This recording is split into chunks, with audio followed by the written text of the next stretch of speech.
s'était effectué ce qu'on pourrait appeler, d'une façon un peu solennelle et barbare, la fondation de la parésia éthique, de la véridiction du dire vrai éthique. Pratique de véridiction, pratique de parésia, dont j'avais essayé de vous montrer combien elle était différente dans sa forme, dans ses objectifs, dans son domaine d'application, dans ses procédures aussi, de la parésia politique, même si, bien entendu, cette parésia morale, cette véridiction éthique se présente et se justifie en partie au moins par son utilité pour la cité, par le fait qu'elle est nécessaire au bon gouvernement et au salut de la cité. Bon. De cette parésia éthique, qui se trouve fondée, je pense, dans la pratique et par la pratique socratique, de cette parésia, l'apologie avait raconté et justifié la fondation, et le Laquès, vous vous souvenez, c'est ce que j'avais essayé de vous montrer la dernière fois, le Laquès avait donné un exemple remarquable de parésia éthique pour deux raisons. La première, c'est que cette parésia, se dire vrai, c'est à propos du courage que l'on en avait développé l'exemple. Et le thème du franc-parler, le thème du courage à dire la vérité, se trouvait ainsi lié au thème de la vérité du courage, et en tout cas à la question de savoir ce qu'est le courage en sa vérité. Vérité du courage, courage de dire la vérité, c'est cela qui était noué et lié dans le Laquès. Et deuxièmement, vous vous souvenez que dans ce même Laquès, on avait trouvé un autre lien, une autre relation, également forte, également essentielle, je crois, qui est le rapport entre la parésia, le franc-parler, l'usage du franc-parler, et le principe d'avoir à s'appliquer à soi-même, à se soucier de soi, le principe de l'épiméléia et autres. Donc, si vous voulez, d'une part, le lien, le cercle, vérité du courage, courage de la vérité, et d'autre part, le lien, l'appartenance de la pratique de la parésia au grand thème du souci de soi-même. Bon, dernier point que j'avais très rapidement soulevé la fois dernière, c'était celui-ci. Et qu'il me semblait que l'on pouvait faire un certain rapprochement entre ce dialogue du Laquès dont nous parlions donc, et puis le dialogue de l'Alcibiade que j'avais évoqué l'année précédente, je crois. Bien sûr, entre le Laquès et l'Alcibiade, de grandes différences visibles, manifestes, dans la dramaturgie du dialogue, si vous voulez, dans les deux aspects essentiels de la dramaturgie de ces deux dialogues. L'aspect, si vous voulez, enfin la dramaturgie sociale. Dans un cas, le Laquès, Socrate fait usage de son franc-parler et du courage qu'il y a à pratiquer le franc-parler. Il en fait usage à l'égard d'adultes, de vieillards presque, d'hommes respectables, honorables, importants dans la cité, qui effectivement ont donné eux-mêmes témoignage de leur valeur, de leur vaillance, de leur courage, mais ne sont pas capables d'en rendre compte. Et dans l'autre cas, vous vous souvenez, l'Alcibiade, c'est au contraire un jeune homme que Socrate adresse sa parésia, son franc-parler, un jeune homme qui justement n'a pas encore fait preuve de toutes les qualités qui sont pourtant requises s'il veut honorer son ambition qui est de régir Athènes.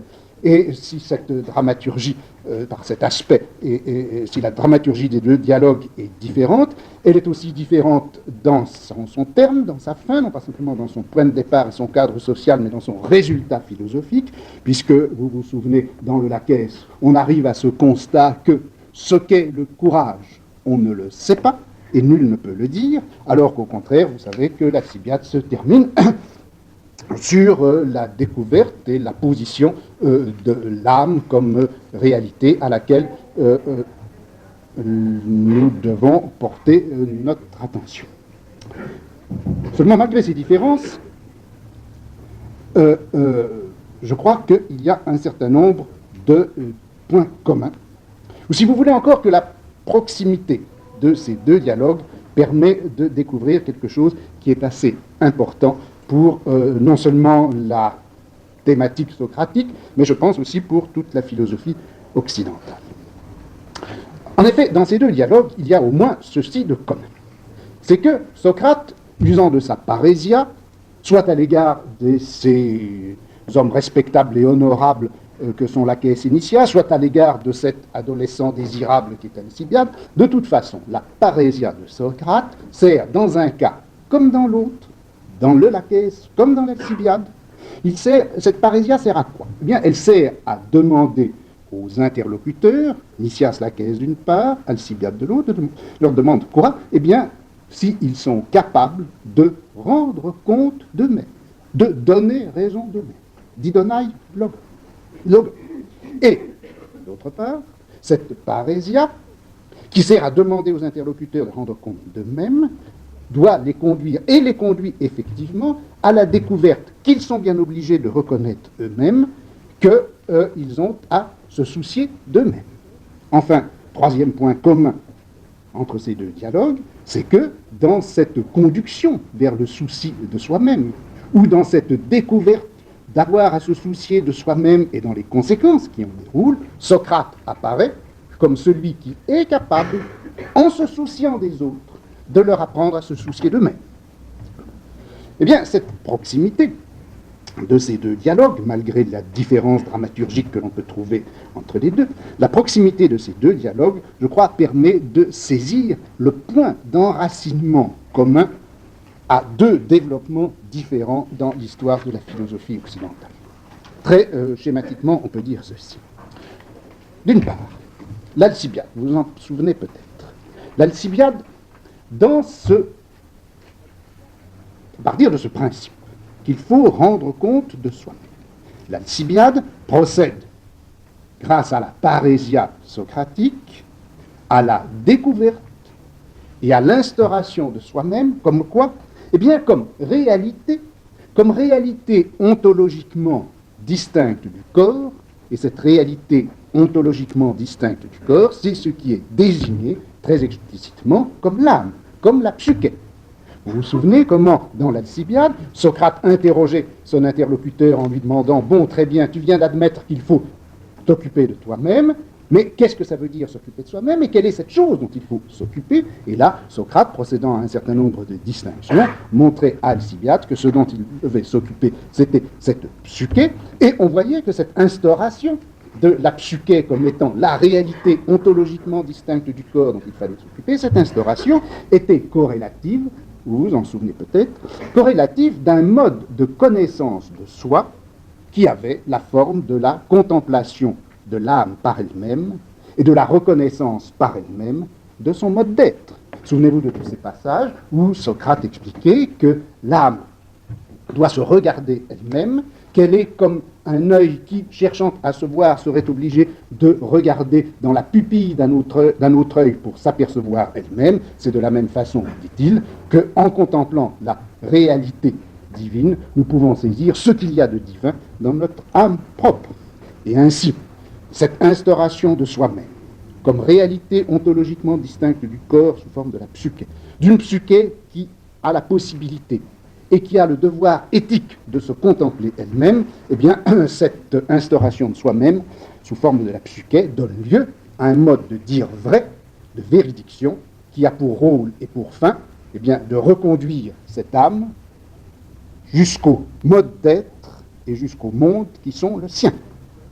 Cette véridiction socratique que l'on voit se développer dans l'Alcibiade, à partir de ce thème fondamental mais récurrent et comme du souci de soi, cette véridiction socratique, vous voyez, désigne, et jusqu'à un certain point circonscrit, ce qui sera le lieu du discours de la métaphysique, lorsque ce discours de la métaphysique aura à dire à l'homme ce qu'il en est de son être et ce qui, sur ce fondement ontologique de l'être de l'homme, découle quant à l'éthique et aux règles de conduite.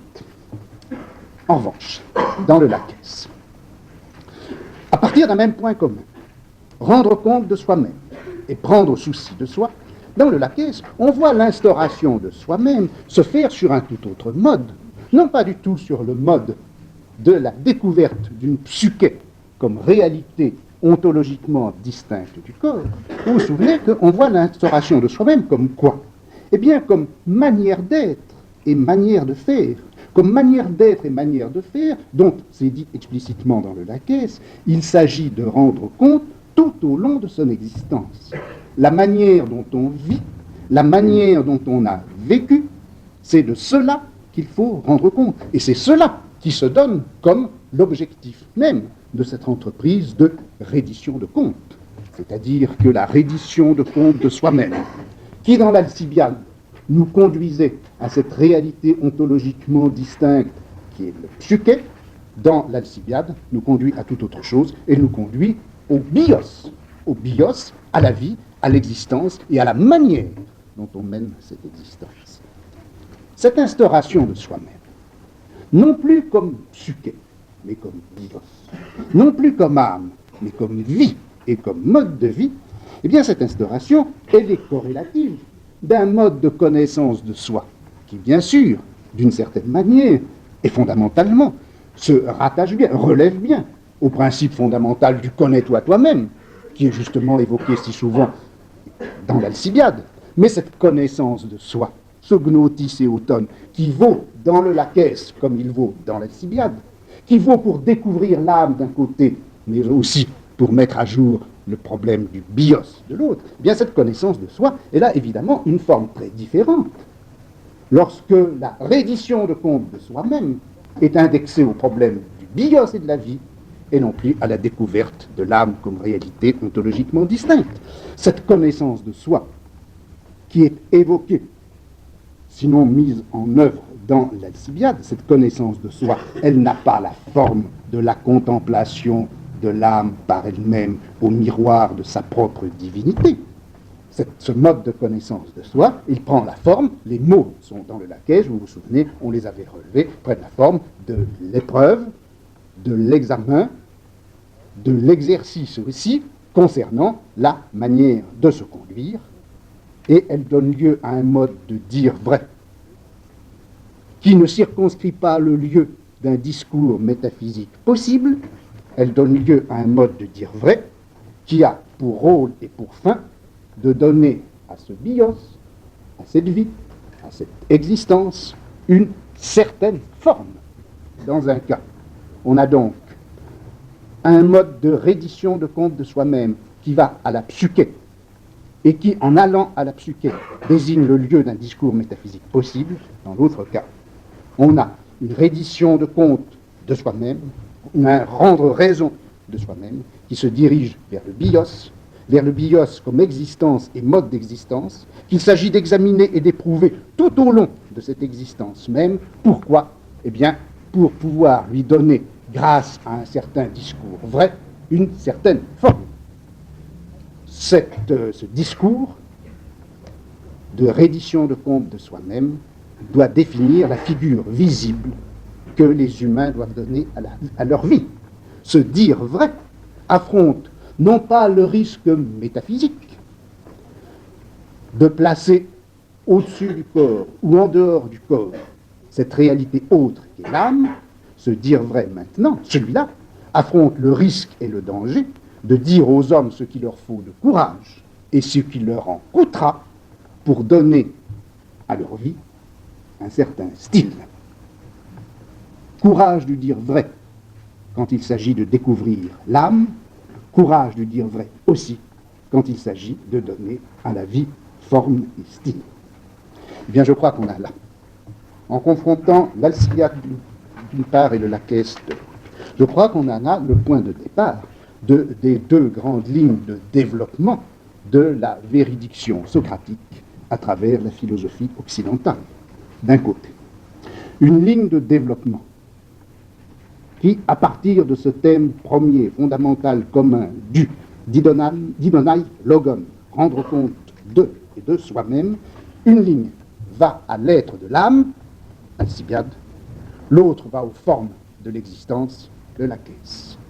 L'une va vers la métaphysique de l'âme, Alcibiade, l'autre va vers une stylistique de l'existence, c'est le Laquès. Et ce fameux rendre raison de soi, qui constitue l'objectif obstinément poursuivi par la parésia socratique, ce fameux rendre compte de soi-même, peut être entendu et a été entendu, et c'est son équivocité fondamentale qui va se marquer dans toute l'histoire de notre pensée. Eh bien, ce fameux rendre compte de soi-même peut être entendu, soit comme la tâche d'avoir à trouver et à dire l'être de l'âme, ou encore comme la tâche et le travail qui consiste à donner style à l'existence. En cette dualité entre être de l'âme et style de l'existence se marque, je crois, quelque chose d'important pour la philosophie occidentale. Bien, si j'ai insisté sur ce point, sur cette proximité et cette divergence fondamentale qu'on peut saisir dans ces deux dialogues du Laquès et de l'Alcibiade, c'est pour la raison suivante. C'est que j'essaie de retrouver ainsi, au moins dans certains de ces linéaments les plus anciens et les plus archaïques, l'histoire de ce qu'on pourrait appeler d'un mot l'esthétique de l'existence. C'est-à-dire, non pas tellement pour l'instant, les différentes formes possibles qui ont pu être prises par les arts de l'existence. Ça demanderait toute une série, évidemment, d'études particulières. Mais ce que je voulais saisir, ce que je voulais essayer de vous montrer, et de me montrer à moi-même, comment, globalement, comment l'existence, le bios, a été constitué dans la pensée grecque, et je crois, par l'émergence et la fondation de la parésia socratique, comment l'existence et le bios a été constitué comme un objet esthétique, comme objet d'élaboration et de perception esthétique, le bios comme une œuvre belle. Et je crois qu'on a là l'ouverture d'un champ historique d'une grande richesse. Il y a bien sûr à faire l'histoire de la métaphysique de l'âme, il y a aussi à faire ce qui en est jusqu'à un certain point l'autre côté et aussi l'alternative, une histoire de la stylistique de l'existence ou encore une histoire de la vie comme beauté possible. Il me semble que tout cet aspect de l'histoire de la subjectivité, en tant qu'elle constitue la vie comme objet pour une forme esthétique, il me semble que cette histoire a été longtemps recouverte et dominée d'un côté bien sûr par ce qu'on pourrait appeler l'histoire de la métaphysique, l'histoire de la psyché, l'histoire de la manière dont on a fondé et établi l'ontologie de l'âme. Elle a été aussi cette étude possible de l'existence comme forme belle. Il me semble qu'elle a été recouverte aussi par l'étude privilégiée de ces formes esthétiques qui ont été conçues pour donner forme aux choses, aux substances, aux couleurs, à l'espace, à la lumière, au son et aux mots. Mais après tout, il faut bien se souvenir que pour l'homme, sa manière d'être et de se conduire, l'aspect que son existence fait apparaître aux yeux des autres, mais aux siens propres, la trace également que cette existence peut laisser et laissera dans le souvenir des autres après sa mort, eh bien, pour l'homme, cette manière d'être, cet aspect, cette trace, ont été un objet de préoccupation esthétique. Ils ont suscité pour lui un souci de beauté, d'éclat et de perfection. Un travail continu et continuellement renouvelé de mise en forme, c'est ceci au moins autant que la forme que ces mêmes hommes ont essayé de donner aux dieux, au temple ou à la chanson des mots. Cette esthétique de l'existence est, je crois, un objet historique essentiel qu'il ne faut pas oublier au profit soit d'une métaphysique de l'âme, soit d'une esthétique des choses et des mots. Alors, en articulant ainsi les rudiments de cette histoire sur les dialogues socratiques, et en essayant de retrouver là, dans les dialogues socratiques, le point de départ de ce que j'appelle l'esthétique de l'existence, il est bien entendu.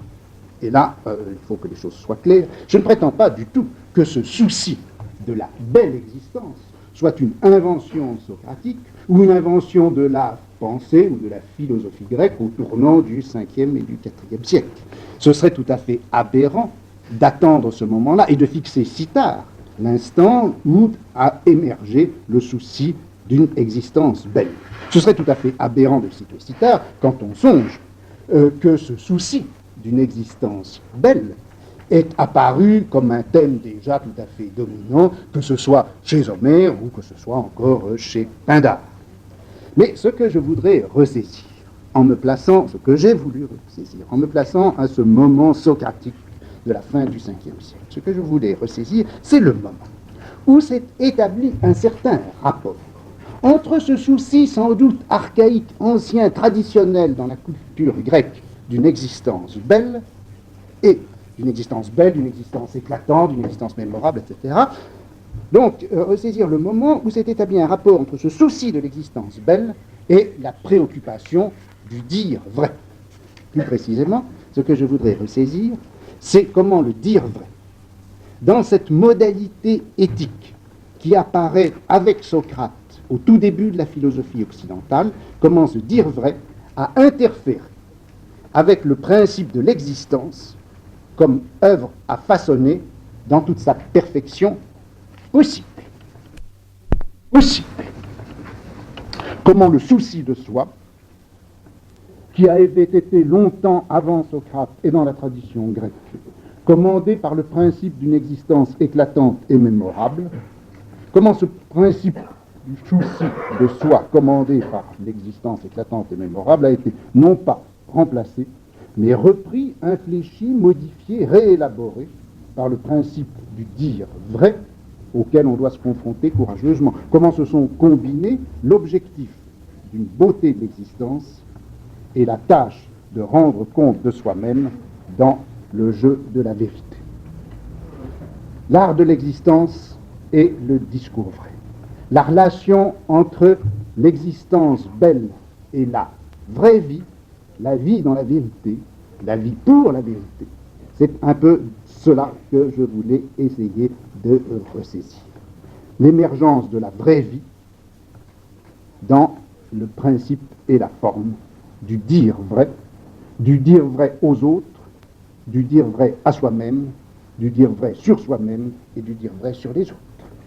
Vraie vie et jeu du dire vrai, c'est cela qui est un petit peu le thème, le problème que j'aurais voulu étudier. Ce problème, ce thème des rapports entre le dire vrai et l'existence belle, ou encore, si vous voulez, d'un mot, ce problème de la vraie vie, demanderait évidemment toute une série d'études, mais là encore, pardon de me plaindre une fois de plus, il est évident que c'est des choses, d'une part, que je n'ai pas encore analysées moi-même, qu'il serait intéressant d'étudier en groupe, en séminaire, etc., de pouvoir discuter.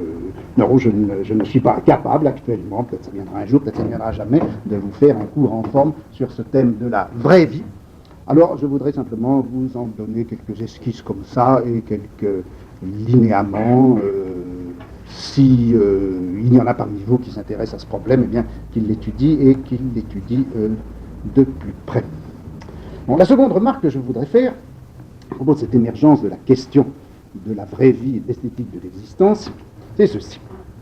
C'est que j'ai essayé donc de retrouver avec Socrate le moment où l'exigence du dire vrai et le principe de la beauté de l'existence ont été noués dans le souci de soi.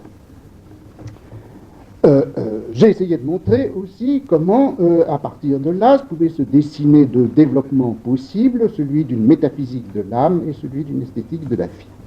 Je ne prétends pas du tout, et c'est là la seconde remarque que je voudrais faire, qu'il y a comme une incompatibilité ou une insurmontable contradiction entre le thème d'une ontologie de l'âme et le thème d'une esthétique de l'existence.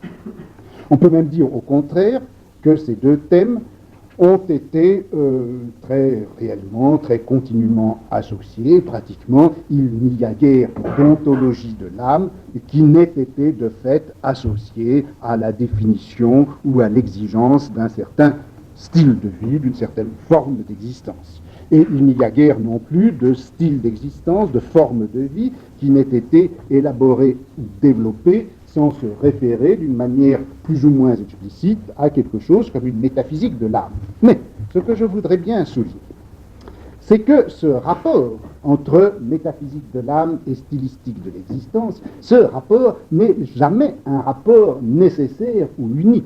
Autrement dit, jamais la stylistique de l'âme ne serait rien de plus que la projection, l'application ou la conséquence ou la mise en pratique de quelque chose comme une métaphysique de l'âme. Entre les deux, les rapports sont souples et sont variables. La relation existe, mais elle est suffisamment souple pour qu'on puisse trouver toute une série de styles d'existence tout à fait différents qui sont associés à une seule et même métaphysique de l'âme. En gros, si vous voulez, en admettant, bon, à partir d'une vue schématique et tout à fait en survol, en admettant qu'il y a une certaine constance dans la métaphysique de l'âme propre au christianisme, vous savez très bien que le christianisme a développé, dans le cadre de cette métaphysique de l'âme, des styles d'existence très différents, soit de manière simultanée, soit de façon successive. Vous savez très bien que dans le christianisme, plusieurs modes d'existence simultanés ont été définis. La vie de l'ascète n'est pas la vie de celui qui mène l'existence de tout le monde, la vie du laïc n'est pas la même que la vie du clerc, la vie du moine n'est pas la même que, ou du clergé régulier n'est pas la même que celle du clergé séculier, etc. Enfin, toute une série de différents, toute une série de modulations dans la stylistique de l'existence, ou même de styles d'existence différents, ont été rendus simultanément possibles à l'intérieur d'un cadre métaphysique qui est en somme le même. On peut trouver aussi d'ailleurs dans le christianisme, et en référence toujours à cette métaphysique qui reste à peu près constante, des styles qui ont été successivement très différents. Le style de l'ascétisme chrétien au IVe ou Ve siècle de notre ère est très différent de l'ascétisme que vous allez trouver au XVIIe siècle par exemple. Bon, donc métaphysique relativement constante et pourtant une stylistique d'existence qui varie. Mais vous pouvez aussi trouver l'inverse, c'est-à-dire que vous pouvez trouver des métaphysiques de l'âme bien différentes, qui servent ou de support ou de référence, ou disons de cadre théorique, à des styles d'existence qui, eux, restent relativement stables. On pourrait prendre par exemple l'histoire du stoïcisme de cette manière-là, voir comment le stoïcisme, depuis la période hellénistique, ou en tout cas depuis la période romaine, jusque tard, dans le XVIIe siècle européen, comment le stoïcisme a défini un certain style d'existence, finalement assez constant, malgré un certain nombre de modifications, de détails. Or, ce stoïcisme, vous le trouvez associé, vous le trouvez se développer à l'intérieur, tantôt d'un monothéisme rationaliste à la manière du stoïcisme de l'époque impériale, vous pouvez le trouver associé à des formes de panthéisme, vous pouvez le trouver aussi associé à ce qu'on peut appeler le christianisme à la fois humaniste et universaliste du XVIIe siècle. Donc, si vous voulez, entre les métaphysiques de l'âme, les philosophies de l'âme et les stylistiques de l'existence, vous avez un rapport qui peut toujours être analysé, mais qui n'est jamais un rapport constant et qui implique en fait des variations possibles d'un côté comme de l'autre. Bon. Eh bien, dans ce cadre général et autour de ce thème de la vraie vie, de la stylistique de l'existence, de la recherche d'une existence belle dans la forme de la vérité et dans la pratique du dire vrai, eh bien, je voudrais, à titre d'exemple, et sans encore du tout savoir jusqu'où je mènerai cela, si ça va durer jusqu'à la fin de l'année ou si je m'arrêterai, je voudrais prendre l'exemple du cynisme. Je prends l'exemple du cynisme pour la raison essentielle que voici. Et qu'il me semble que dans le cynisme, dans la pratique cynique, on voit très fortement articuler l'une sur l'autre, d'une part, l'exigence d'une forme de vie extrêmement typée, avec des règles ou des conditions, ou des modes, comme vous voulez, très caractérisés, très bien définis. Donc, d'un côté, vous trouvez cette exigence d'une forme de vie, et lié à cette exigence d'une forme de vie, vous trouvez le principe du dire vrai sans honte et sans crainte, du dire vrai illimité et courageux, du dire vrai qui pousse son courage et sa hardiesse jusqu'à se retourner dans l'intolérable insolence. Cette articulation du dire vrai sur le mode de vie, ce lien fondamental, essentiel dans le cynisme, entre vivre d'une certaine manière et se vouer à dire vrai, eh bien, cette articulation, elle est d'autant plus remarquable dans le cynisme qu'elle se fait en quelque sorte immédiatement, sans médiation doctrinale, ou en tout cas à l'intérieur d'un cadre théorique assez rudimentaire. Là encore, il va falloir préciser tout ça. Ce que je vous donne actuellement, c'est un simple survol, une simple indication des problèmes. Et en fait, il y a bien un certain cadre théorique à la pratique cynique, mais il est évident que ce cadre théorique est infiniment moins important, moins développé, moins essentiel dans la pratique cynique qu'il pouvait être dans le platonisme, bien sûr, ou même dans le stoïcisme ou l'épicurisme. Bon, on viendra sur tout ça. Pour l'instant, je voudrais simplement souligner, pour justifier le fait que je m'intéresse au cynisme, je voudrais souligner quelques traits qui marquent le cynisme et qui le distinguent d'une manière radicale, soit de la pratique socratique dont pourtant il s'est réclamé bien souvent, soit encore des mouvements philosophiques dans lesquels le mode de vie était pourtant très important. Le cynisme me paraît donc une forme de philosophie dans laquelle mode de vie et dire vrai sont directement, immédiatement liés l'un à l'autre. Comment ceci se manifeste-t-il? Eh bien, premièrement, le cynique, et là je ne parle pour l'instant que du cynisme dans sa forme ancienne, tel qu'il peut être attesté dans les textes de la période hellénistique et romaine, c'est-à-dire dans Diogène Laërce, c'est-à-dire dans Dion Chrysostome, jusqu'à un certain point dans Épictète, et également dans ces textes satiriques ou critiques qui ont été écrits par Lucien à la fin du second siècle ou par l'empereur Julien dans sa polémique contre les cyniques. Eh bien, à travers ces textes, qu'est-ce qu'on peut voir? Eh bien, on peut voir que le cynique, il est constamment caractérisé comme l'homme de la parésia, comme l'homme du dire vrai. Bien sûr, le terme de parésia n'est pas réservé aux cyniques, il ne désigne pas constamment et exclusivement les cyniques, on le trouve très souvent utilisé pour désigner bien d'autres formes de franc-parler philosophique, de paroles libres et véridiques. Souvenez-vous par exemple la manière dont Arien, préfaçant les entretiens d'Épictète, dit que l'on va pouvoir, en lisant ces entretiens, comprendre ce qu'est la pensée et la parésia d'Épictète, c'est-à-dire la manière dont, enfin, ce qu'il pensait et la manière dont il librement l'exprimait.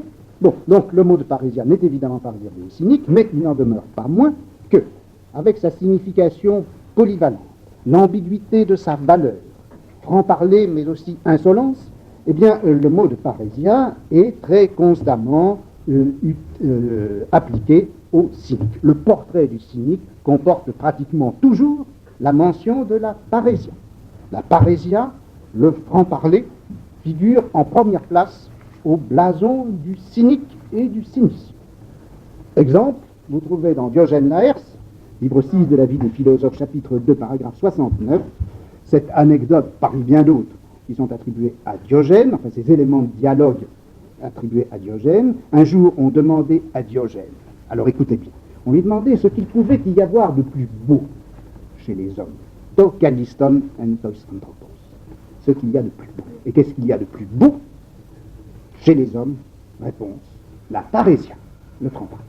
Vous voyez comment le franc-parler et la beauté, le thème de la beauté de l'existence, de la forme la plus belle possible à donner à son existence et l'exercice de la parésia sont directement liés. Autre exemple de cette présence de la parésia au blason du cynisme, Épictète, au livre 3 des entretiens, dans ce fameux chapitre, dans ce fameux entretien 22, qui est le portrait du cynique. Vous savez que dans ce texte, Épictète, qui n'est pas lui-même cynique, donne du cynisme un portrait extrêmement favorable et jusqu'à un certain point proche de lui-même. C'est une sorte de passage à les limites de sa propre philosophie, un passage à l'ascétisme radical.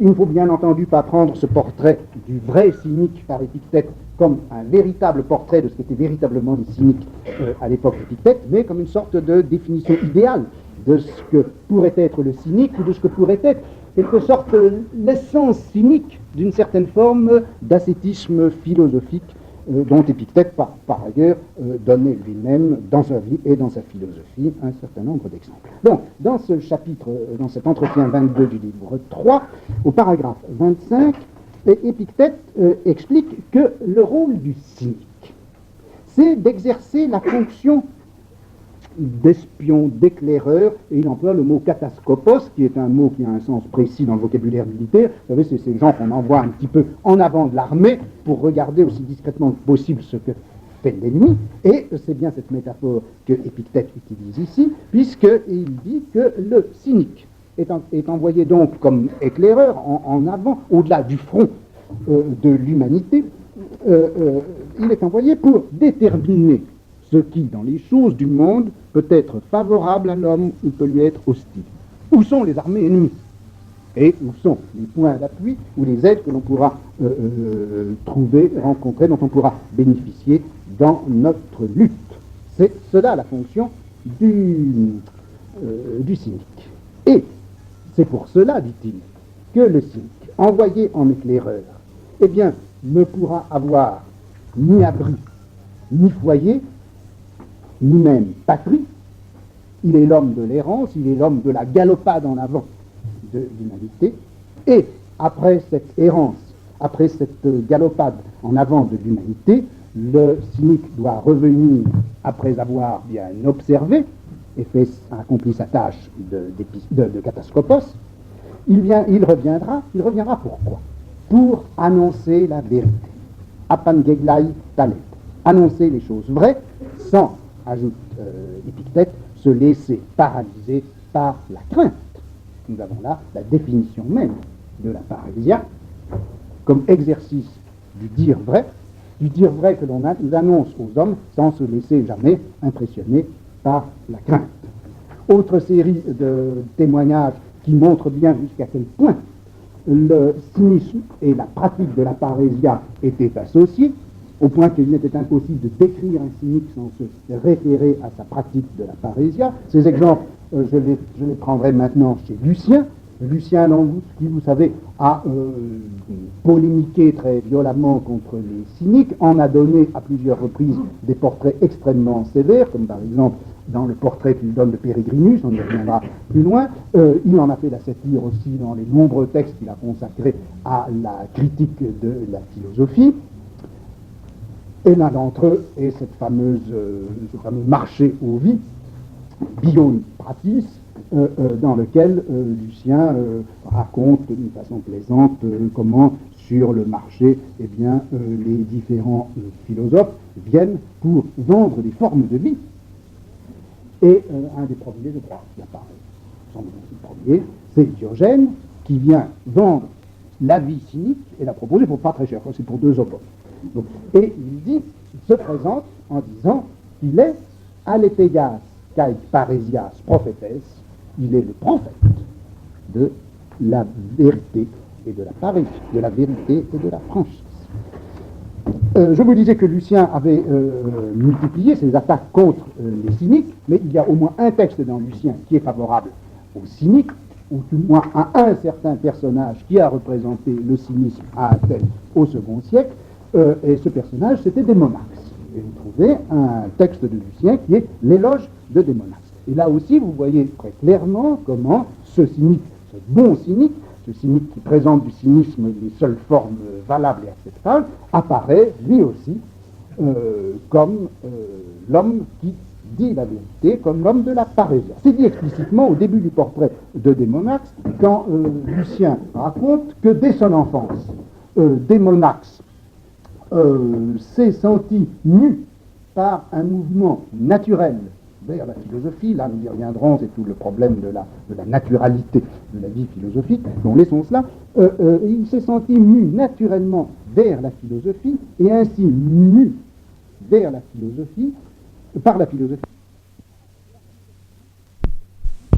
Il y a à la liberté et au franc-parler. Et à partir de là, Lucien rappelle que cette parésia, ce franc-parler et cette liberté ont attiré à Démonax d'une haine aussi grande que celle à laquelle avait pu se heurter Socrate, quand lui aussi, Socrate, avait, dans l'Athènes du 5e siècle, pratiqué sa parésia. Il a eu lui aussi Démonax, son Mélétos et son Anitos. Il a été dénoncé. Il a été accusé d'impiété. Et Lucien rapproche le procès d'impiété fait à Socrate du procès d'impiété qui a été fait récemment à Démonax. Et sur quoi portait exactement ce procès d'impiété? C'est intéressant, car vous allez voir que la parésia y joue un rôle très précis. On aurait reproché à Démonax, si l'on en croit Lucien, on lui aurait reproché, premièrement, de n'avoir pas sacrifié à Athéna, et d'avoir refusé d'être initié au mystère d'Éleusis. Traîné devant les tribunaux sous ce double chef d'inculpation, Démonax répond, il a eu plus de chance de Socrate, il s'en est tiré, mais la réponse, telle du moins que nous la rapporte Lucien, est très intéressante en ce qui concerne ce qu'il dit à propos de son refus d'être initié au mystère d'Éleusis. Il dit bien sûr que j'ai refusé d'être initié au mystère d'Éleusis, bien sûr parce que, de deux choses l'une, dit Démonax, ou aurait dit Démonax, à en croire Lucien, de deux choses l'une, ou les mystères sont mauvais, et ce qui se passe dans ces mystères d'Éleusis, c'est mal. Et à ce moment-là, il faut bien le dire publiquement, pour en détourner tous ceux qui ne sont pas encore initiés et qui auraient la fâcheuse idée ou l'envie néfaste de se faire à leur tour initier. Ou bien, les mystères sont bons, ce qui s'y passe est bien, et il faut donc y attirer autant que possible tous les gens que l'on peut convaincre. De toute façon, dans un cas et dans l'autre, dire la vérité, dire à tous la vérité sur les mystères d'Éleusis, qu'il soit bon ou qu'il ne soit pas bon, fait absolument partie de la fonction et du rôle du philosophe. Il avait à le dire, il avait à le proclamer, il avait à détourner, ou au contraire à attirer vers les mystères d'Éleusis, il avait à le faire, dit le texte, upo philanthropias, par amour de l'humanité.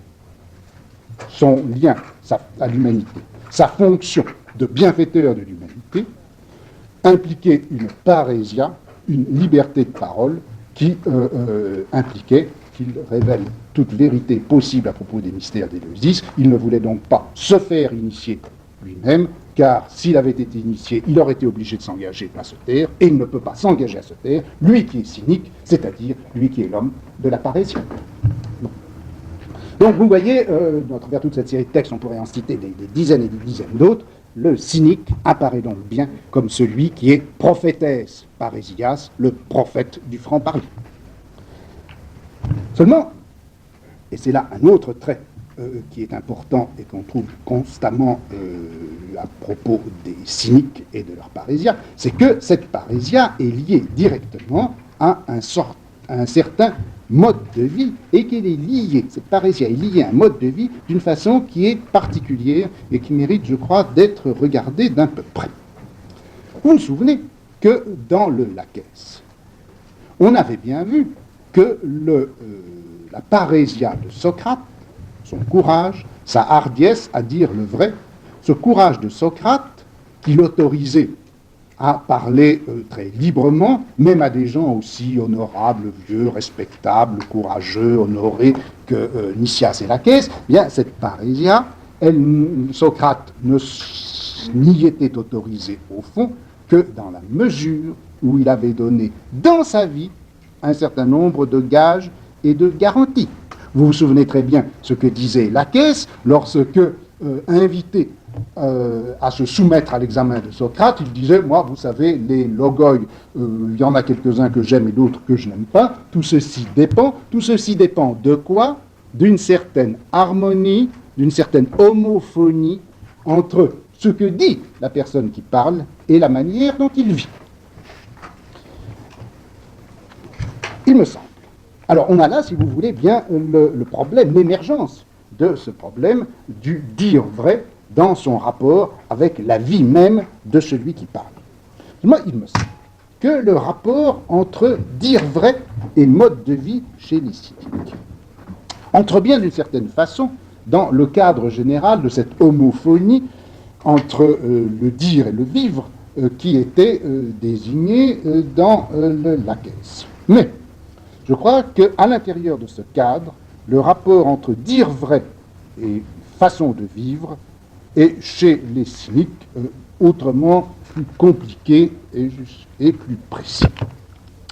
D'abord, pour la raison que voici, c'est que dans le cynisme, le mode de vie, ce n'est pas simplement la vie qui montre et manifeste un certain nombre de vertus dont Socrate avait d'ailleurs porté témoignage pour lui-même, comme la tempérance, le courage, la sagesse, etc. Le mode de vie qui est impliqué, qui est supposé, qui sert de cadre, de support, de justification aussi à la parésia. Ce mode de vie se caractérise par des formes extrêmement précises et codées de comportement, et des formes extrêmement reconnaissables. Lorsque, tardivement, l'empereur Julien s'en prendra aux cyniques en général et à un certain cynique appelé Héracléos, qui avait abusé de son rôle et de sa vocation, Julien l'interpellera en lui disant « Mais qu'est-ce qui te vaut donc le bâton de Diogène et sa parésia ?» Parésia et bâton sont ainsi liés ensemble. Le cynique use de la parésia et il porte le bâton. En fait, ce bâton, dans le discours contre Héracléos, il n'a qu'un élément d'un ensemble qui est bien connu, dont on a mis témoignage dans l'Antiquité. Le cynique, c'est l'homme au bâton, mais c'est l'homme à la besace, c'est l'homme au manteau, c'est l'homme aux sandales ou aux pieds nus, c'est l'homme à la barbe hirsute, c'est l'homme sale, c'est l'homme aussi qui erre, c'est l'homme qui manque toute insertion, il n'a ni maison, ni famille, ni foyer, ni patrie, souvenez-vous du texte que je vous citais, c'est l'homme de la mendicité aussi. Et ce genre-là de vie soit très précisément, fasse absolument corps avec la philosophie cynique, que ça ne soit pas simplement un ornement, on en a bien des témoignages, par exemple dans Diogène Laërce, le mariage, les noces, paradoxale et insultante entre Cratès et Hipparchia relève de cela. Hipparchia voulait absolument épouser Cratès, philosophe cynique, qui, comme philosophe cynique, ne voulait pas de mariage. Alors Cratès, excédé par les assiduités d'Hipparchia, qui avait dit qu'elle se suiciderait s'il ne l'épouserait pas, eh bien Cratès se plante devant elle, se met tout nu et lui dit « Voilà ton mari, voilà ce qu'il possède, décide-toi, car tu ne seras pas ma femme si tu ne partages pas mon mode de vie. » Le mode de vie, défini, dessiné avec les éléments que j'évoquais tout à l'heure, fait donc totalement partie de la pratique philosophique du cynique. Or, ce mode de vie n'a pas simplement pour rôle de correspondre en quelque sorte harmoniquement au discours et à la véridiction des cyniques.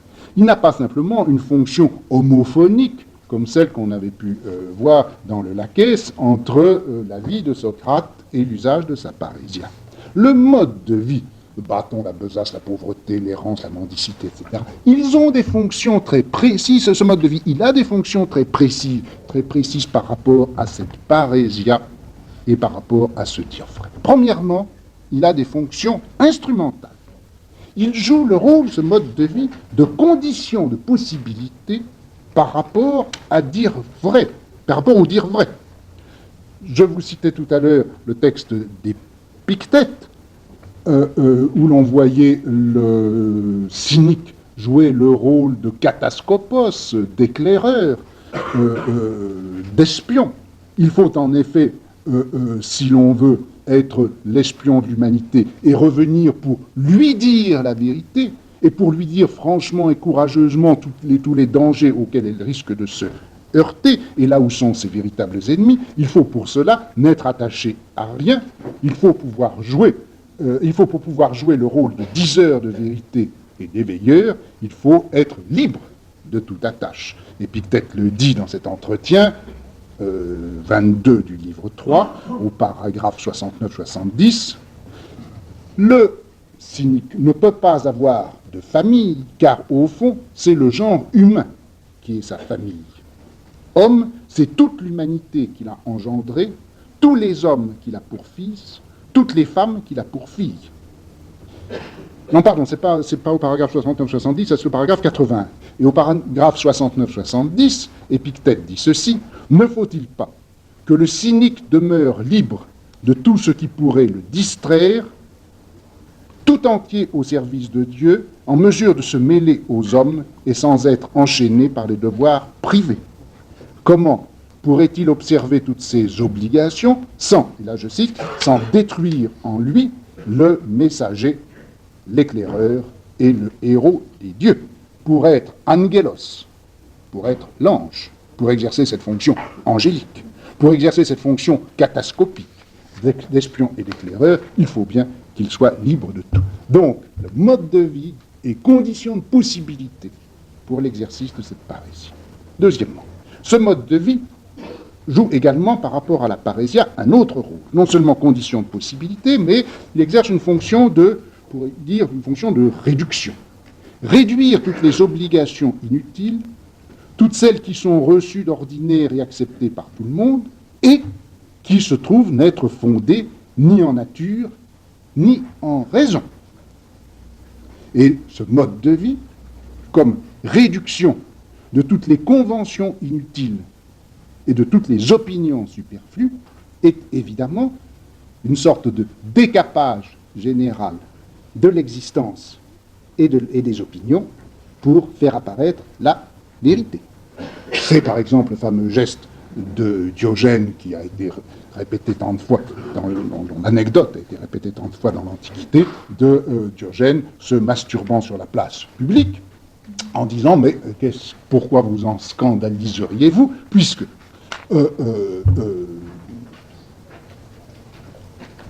il s'agit dans la masturbation de la satisfaction d'un besoin qui est du même ordre que celui de la nourriture. Or, je mange en public, pourquoi est-ce que je ne satisferais pas ce besoin également en public ?»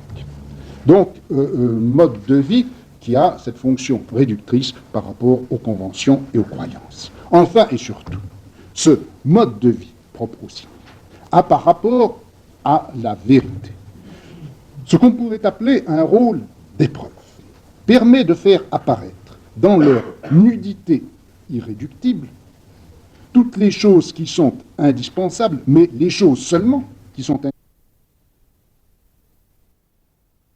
La vie fait apparaître dans son indépendance, dans sa liberté fondamentale, ce qu'est tout simplement, et par conséquent ce que doit être, la vie. Alors que toute la démarche socratique que l'on trouvait dans l'Alcibiade, vous vous souvenez, consistait à partir de ce souci de soi-même, à pouvoir définir dans sa séparation radicale ce qu'est l'être même de l'âme. Là, nous avons une opération inverse de réduction, si vous voulez, de réduction de la vie elle-même, réduction de la vie à elle-même, réduction de la vie à ce qu'elle est en vérité, et que l'on fait ainsi apparaître dans le geste même de la vie cynique. Épictète 3, chapitre entretien 22, paragraphe 48, le cynique dit dans ce texte « Je n'ai ni femme ni enfant, ni palais de gouverneur, je n'ai que la terre seule et le ciel et un vieux manteau. Qu'est-ce qui me manque? Ne suis-je pas sans chagrin et sans crainte? Ne suis-je pas libre ?» Donc vous le voyez. Le cynisme ne se contente pas de coupler ou de faire se correspondre dans une harmonie ou dans une homophonie un certain type de discours et une vie qui serait conforme aux principes qui sont énoncés dans le discours. Le cynisme lie le mode de vie et la vérité sur un mode beaucoup plus serré, beaucoup plus précis. Il fait de la forme de l'existence une condition essentielle pour le dire vrai. Il fait de la forme de l'existence la pratique réductrice qui va laisser place au dire vrai. Il fait enfin de la forme de l'existence une façon de rendre visible dans les gestes, dans les corps, dans la manière de s'habiller, dans la manière de se conduire et de vivre, une façon de rendre visible la vérité elle-même. En somme, le cynisme fait de la vie, de l'existence, du bios, ce qu'on pourrait appeler une aliturgie, une manifestation de la vérité. Et je voudrais sur ce thème de la vie cynique, comme manifestation, comme geste même de la vérité, je voudrais vous citer un texte qui est tardif, mais qui est intéressant. Il est intéressant parce que d'une part, il montre la longue persistance du cynisme dans l'Antiquité et jusqu'à la fin même de l'Antiquité, parce que également il rend sensibles les liens qui ont été si importants entre le cynisme et le christianisme, et enfin parce qu'il fait appel à un terme qui est particulièrement important. Ce texte, eh bien, on le trouve dans Grégoire de Naziance. On trouve dans Grégoire de Naziance, au IVe siècle, dans l'homélie 25. Dans cette homélie, Grégoire de Naziance, qui à ce moment-là est à Constantinople, fait l'éloge d'un certain Maxime, lequel Maxime était chrétien d'origine égyptienne qui, né dans une famille chrétienne, s'était pendant un certain temps retiré au désert et à qui sa grande réputation de sainteté, d'ascèse, avait valu d'être remarqué par l'évêque d'Alexandrie, qui l'avait envoyé à Constantinople. Et Grégoire, qui était à ce moment-là diocésain de Constantinople, le reçoit. En fait, l'histoire tournera très mal et Maxime, devenu hérétique, sera condamné et il y aura des luttes violentes entre Grégoire et Maxime par la suite, peu importe. Dans cette homélie 25, Grégoire reçoit donc Maxime. Il le reçoit, cet homme venu d'Égypte, aux terres du monachisme et de l'ascétisme. Il le reçoit, lui, ce Maxime, qui a personnellement connu et pratiqué cette vie de l'ascèse. Il le reçoit et il en fait un éloge public. Et il le présente comme quoi? Il le présente comme un héros philosophique. Il le présente comme un cynique, ou plutôt comme un vrai cynique. Et il dit très précisément ceci, parlant de Maxime. Il déteste l'impiété des cyniques. On y reviendra plus tard quand on regardera le cynisme. Il y avait en effet tout un courant très, très dominant dans le cynisme d'impiété ou en tout cas d'incrédulité et de scepticisme à l'égard des dieux et d'un certain nombre de pratiques religieuses. Bon, donc Grégoire dit à propos de Maxime, il déteste l'impiété du cynique et leur mépris de la divinité, mais il a pris des cyniques, il a pris la frugalité, semblable à un chien qui aboie contre les autres chiens. Et après avoir ainsi défini, caractérisé cet ascète chrétien comme un héros philosophique qui est un vrai cynique, qui a repris du cynisme ce qui en est le noyau important et valable, à savoir la frugalité, le mode de vie, indépendamment de toutes les fausses croyances ou fausses incrédulités, Grégoire de Nazianze continue en s'adressant cette fois directement à Maxime et il lui dit: je te compare à un chien. La comparaison au chien se réfère évidemment à cette assignation de cynisme, de vrai cynisme, dont Grégoire fait éloge à Maxime.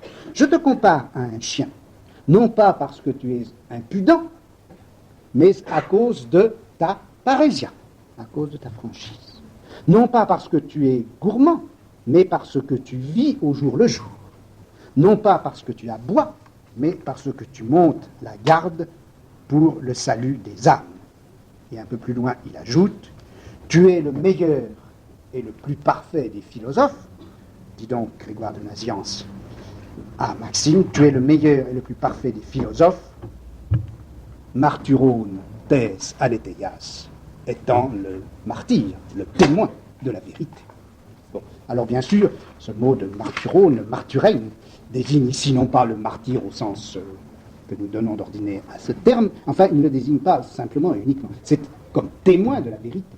Mais comme c'est le témoignage de la vérité qui est ici désigné, mais ce témoignage de la vérité, vous voyez bien que dans la bouche de Maxime, de Grégoire, il ne s'agit pas simplement du témoignage verbal de quelqu'un qui dirait la vérité, il s'agit bien de quelqu'un qui, dans sa vie même, dans sa vie de chien, n'a pas cessé, depuis le moment où il a embrassé l'ascétisme jusqu'à maintenant, d'être dans son corps, dans sa vie, dans ses gestes, dans sa frugalité, dans ses renoncements, dans son ascèse, d'être le témoin vivant de la vérité. Il a souffert, il a enduré, il s'est privé pour que la vérité prenne en quelque sorte corps dans sa propre vie, dans sa propre existence, prenne corps dans son corps. Cette notion, cette expression de martyrone tes aleteias, être le témoin de la vérité, cette expression est tardive, mais je crois qu'on peut la retenir pour caractériser au fond ce qui a été le cynisme pendant toute l'Antiquité, et sans doute pour caractériser ce que sera cette espèce de sorte de cynisme que l'on peut trouver tout au long de l'histoire de l'Occident, à travers bien différents profils. Martyr de la vérité, entendu au sens de témoin de la vérité, mais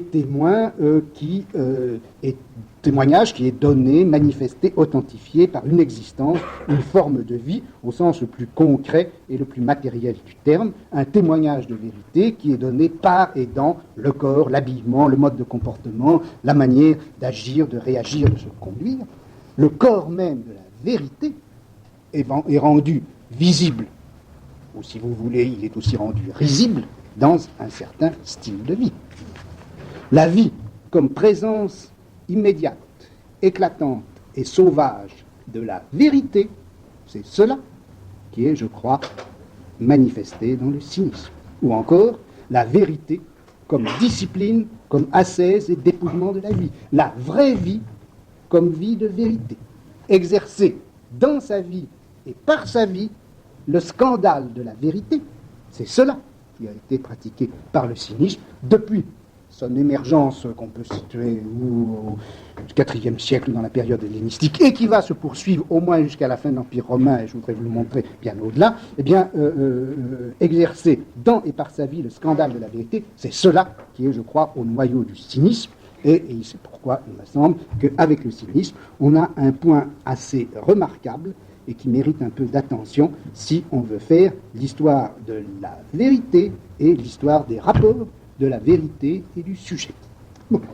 Voilà donc la justification de la raison pour laquelle je voudrais maintenant m'arrêter un peu à cette question du cynisme.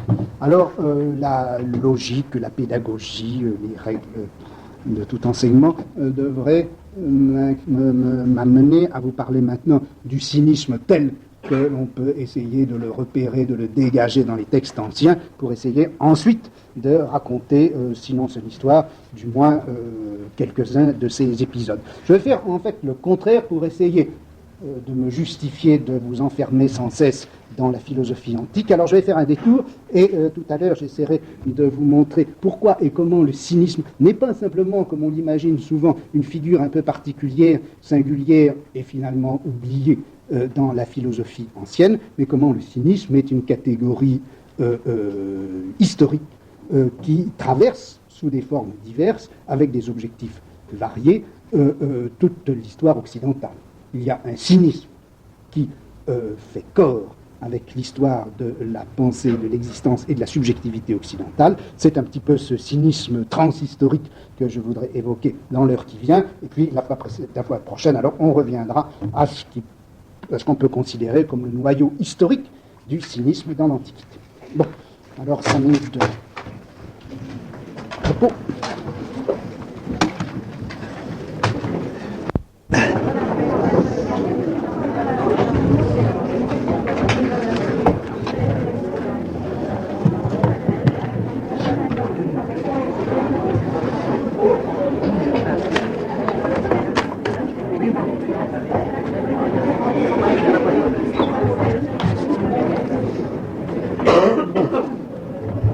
Alors là, je vais vous demander votre indulgence.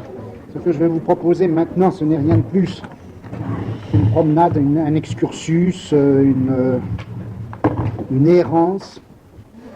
Ça serait, si vous voulez, imaginer que on puisse travailler en groupe. Vous imaginez qu'on veuille écrire un livre sur le cynisme comme catégorie morale dans la culture occidentale. Qu'est-ce qu'on ferait? Alors, je sais pas, j'aurais à projeter à l'avance une étude comme celle-là, voilà à peu près ce que je dirais. Bon, alors la prochaine fois, on reviendra au cynisme historique, à celui de l'Antiquité, mais là, comme ça, j'ai eu envie, m'étant un peu excité sur le cynisme au cours de ces dernières semaines, de vous proposer ceci. Bon, c'est certain que le cynisme apparaît assez volontiers comme une figure un peu anecdotique et pas simplement marginale dans la philosophie antique. Il y a à cela un certain nombre de raisons. D'une part, d'abord, bien sûr, la disqualification très forte sur laquelle on reviendra, qui a pesé sur le cynisme dans l'Antiquité même, ou en tout cas l'attitude qui a fait qu'à l'égard du cynisme, la philosophie institutionnelle, reconnue, a toujours eu une attitude ambiguë, essayant de distinguer dans le cynisme toute une série de pratiques qui étaient méprisées, condamnées, violemment critiquées, et puis un certain noyau qui serait le noyau du cynisme et qui, lui, aurait mérité d'être sauvé. Cette attitude à l'égard du cynisme a été fréquente dans l'Antiquité et a certainement beaucoup pesé pour la disqualification ultérieure du cynisme. Et puis, il y a aussi également cette autre raison, qui est qu'un certain nombre de philosophies anciennes ont transmis à la pensée occidentale des noyaux doctrinaux extrêmement forts et bien caractérisés, comme Platon, Aristote, jusqu'à un certain point le stoïcisme, mais encore c'est déjà beaucoup moins net, et ce n'est évidemment pas le cas, en tout cas pour le cynisme, pour la bonne raison que d'une part nous connaissons très peu des textes cyniques qui ont pourtant existé en assez grand nombre, et aussi parce que, semble-t-il, la charpente théorique du cynisme, même dans l'Antiquité, a été extrêmement rudimentaire. De sorte que la doctrine cynique a en quelque sorte disparu, mais est-ce que cela veut dire pour autant que le cynisme ne s'est pas un peu à la manière du stoïcisme, un peu à la manière de l'épicurisme, un peu et surtout à la manière du scepticisme, et là il faudra y revenir avec plus de détails, est-ce que le cynisme ne s'est pas transmis, ne s'est pas continué et poursuivi essentiellement comme une attitude, une manière d'être, et beaucoup plus que comme une doctrine. Donc ça serait à faire, on pourrait imaginer l'histoire du cynisme, non pas encore une fois comme doctrine, mais beaucoup plutôt comme attitude et manière d'être, ayant bien entendu ses justifications et tenant sur elle-même son propre discours justificatif et explicatif. De sorte que, de ce point de vue-là, il me semble qu'il serait possible de faire une histoire à travers les siècles, une histoire du cynisme depuis l'Antiquité jusqu'à nous. En ce qui concerne les travaux qui ont pu être faits sur cette longue histoire du cynisme, je dois dire qu'on est un petit peu démunis.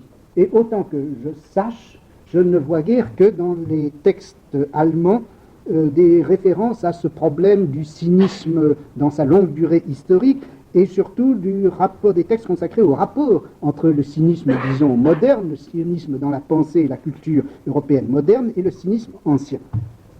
Bon, là, il faut faire des recherches un peu plus précises. Pour l'instant, moi, je vois ceci dans les textes allemands. Premièrement, un texte de 1953 de Tillich, T-I-2-L-I-C-H. Le texte s'appelle Der Mut zum Sein, le courage d'être, le courage par rapport à l'être, qui est un texte dont vous voyez la référence d'une part à Nietzsche est évidente, volonté de puissance, courage d'être, réponse à Nietzsche, et en même temps, bien sûr, existentialisme, etc. Et dans ce texte, vous trouvez une distinction, je ne sais pas si elle apparaît pour la première fois là, en tout cas, elle y est explicite, la distinction entre ce qu'il appelle le Kynismus et le Zynismus. C'est-à-dire qu'il écrit cynisme en allemand, soit avec un K, soit avec un Z. Et il utilise le terme Kynismus pour désigner le cynisme ancien, qu'il définit, qu'il caractérise comme étant la critique de la culture qui était contemporaine des cyniques sur la base de la nature et de la raison. Et puis de ce cynisme, il fait dériver, mais avec des différences notables, considérables, le Zynismus contemporain, le cynisme contemporain, dont il dit que c'est un courage d'être soi-même, non créateur. Dans un autre texte, Heinrich Parménides ou Iona en 1966 reprend aussi cette distinction entre Kynismus et Zynismus. Et il consacre un chapitre qui est fort intéressant, tout à fait au début de son livre, si j'ai bonne mémoire, sur le cynisme, la longue histoire du cynisme, et, encore une fois, l'opposition entre le Kynismus antique et le Zynismus contemporain. Le Kynismus antique serait, d'après lui, en réponse à la destruction de la cité, de la communauté politique de l'Antiquité classique, une forme d'affirmation de soi-même, qui, ne pouvant plus prendre référence ni appui sur les structures politiques et communautaires de la vie ancienne, serait indexé, chercherait son repère et son fondement sur l'animalité. Affirmation de soi-même comme animal, c'est cela qui serait, d'après Heinrich, au noyau du Kynismus antique. Et le Zynismus contemporain, celui de l'Europe moderne, serait lui aussi, comme le Kynismus antique, une affirmation de soi. Et là, il marque bien la filiation, ou du moins la continuité de l'expérience de la forme cynique, mais cette affirmation de soi, elle se ferait non pas par une indexation sur l'animalité, mais elle s'effectuerait en face de et par rapport à l'absurdité et l'absence universelle de signification. Troisième texte auquel on peut se référer, c'est le livre de Galen, qui s'appelle Moral und Hypermoral, au premier chapitre, et où il définit le cynisme comme étant un individualisme, une affirmation du moi, Ich Betonung. Enfin, quatrième livre, mais que je ne connais pas, qu'on m'a signalé tout récemment, qui est paru l'an dernier en Allemagne chez Suhrkamp, de quelqu'un qui s'appelle Sloterdijk, Sloterdijk, et qui porte le titre solennel de Critique der zynischen Vernunft, critique de la raison cynique. Aucune des critiques de la raison ne nous sera épargnée, ni la pure, ni la dialectique, ni la politique, et donc maintenant la cynique. Critique de la raison cynique, c'est un livre en 2 volumes sur lequel je ne sais rien. On m'a donné des avis, disons, divergents sur l'intérêt de ce livre. En tout cas, il est certain que vous trouvez dans la philosophie allemande contemporaine, depuis la guerre, toute une problématisation du cynisme dans ses formes anciennes et modernes, et ça serait sans doute quelque chose à étudier d'un peu près. On va voir pourquoi ils ont posé ce problème et dans quels termes ils le posent. Il me semble, si je m'en tiens aux 3 premiers textes que je vous ai cités, puisque je ne connais pas le 4e, il me semble que ces interprétations, qui ont au moins de très grand intérêt de poser le problème du cynisme comme catégorie transhistorique,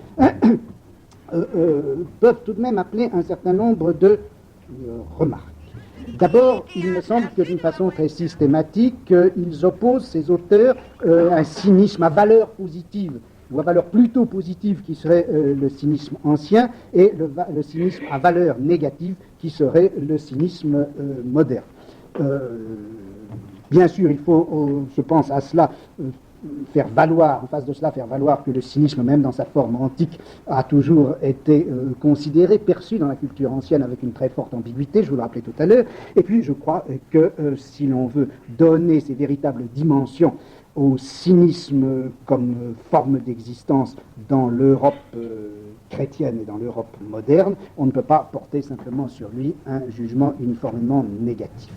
D'autre part, je crois que toutes ces analyses se bâtissent, enfin ces 3 premières analyses, je ne parle pas de la 4e, ces analyses se bâtissent sur l'hypothèse d'une discontinuité assez forte et bien marquée entre le cynisme ancien et le cynisme moderne, comme s'il n'y avait pas eu d'intermédiaire, comme si c'était là 2 formes plus ou moins apparentées sans doute, mais violemment affrontées, alors que je crois qu'il y a eu une longue histoire du cynisme, histoire continue, qui implique bien entendu des formes diverses, des pratiques différentes, des styles d'existence modulés selon des schémas différents, mais qu'il y a, je crois qu'il est facile de montrer l'existence permanente de quelque chose qui peut apparaître comme le cynisme à travers toute la culture européenne. Enfin, et surtout, dans ces interprétations, que ce soit celle de Galen, que ce soit celle de Jona ou que ce soit celle de Tillich. Et le cynisme est toujours présenté comme une sorte d'individualisme, une sorte d'affirmation de soi, exaspération de l'existence particulière, de l'existence naturelle et animale, de l'existence en tout cas dans son extrême singularité, que ce soit par opposition ou en réaction avec la dislocation des structures sociales de l'Antiquité, ou que ce soit en face de l'absurdité du monde moderne.